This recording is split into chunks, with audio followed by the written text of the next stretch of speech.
Okay, so let's take a little look at how to deal with the silks from the silk pack.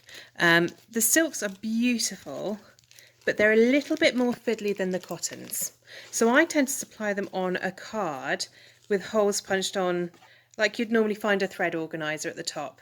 And actually I find the easiest way to deal with these silks is to keep them on the card.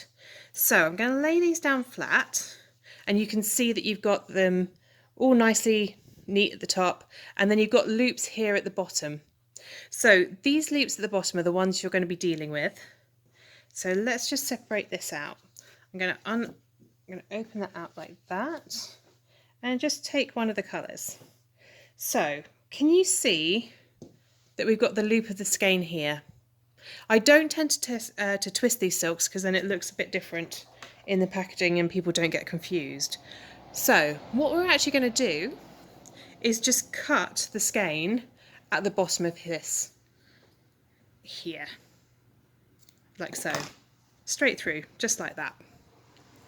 Okay, and if you want to, you can keep the others still looped up if you're not looking at using any of the other colours, but I just cut them all across. So what I'm going to do is actually show you a pack that I use, which is our rainbows one, which is this one here, and I've used little bits out of all of the different skeins, and you'll notice that I've got all the ends at the bottom here, and I've just been pulling threads out from the top in pretty much the same way as you would with normal the skeins, cutting the cotton skeins that we did earlier. So the easiest way to do this, make sure you've got all the loop cut at the bottom. It's very easy to miss one, but if you take, can you see here, I've got a thread here from the loop that wraps around this here. Grab one thread and just pull, and you can see what's happening here.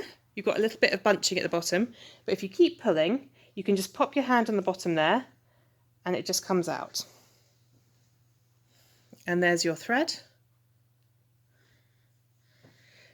With this little bit here, you can literally just stroke it back down again, pick it up, pop it in, and pop it back in its packaging. And that keeps the rest of the silk skeins really, really neat and organised. And again, it's the same length as the cotton. I find this a really nice length to use. If you want it double, then you might want to look at winding the silks off individually onto a piece of card like we do with the cottons, and I'm going to show you how to do that in another video. Okay, good luck with it and enjoy.